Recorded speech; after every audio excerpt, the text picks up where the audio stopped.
discussion of the week would not be complete without a mention of the decision announced this week by the NCAA pertaining to Penn State in response to the Jerry Sandusky debacle.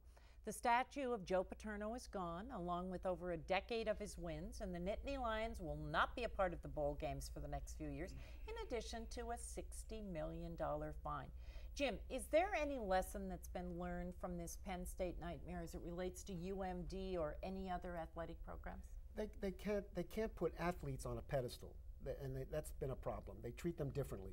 All students have to be treated the same, and there has to be mandatory reporting by these athletic departments to police officials when there's improper conduct and sexual abuse, period. They're not special. To some extent, the NCAA approach is there, but for the grace of God go I think a lot of other big universities that constitute their governing board piled on Penn State unfairly. I think it's a travesty that a lot of players that are completely innocent have had games taken away from them, victories that were long fought.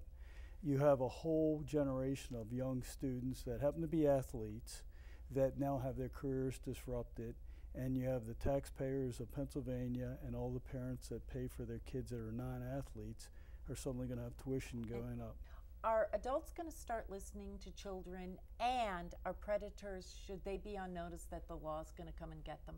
Well, that is a really good question, because routinely children's testimony is questioned, and often parents are questioned as well when different charges, say anything about sexual, physical abuse, is suggested. And fact is that a majority of people who make that kind of a charge are not lying.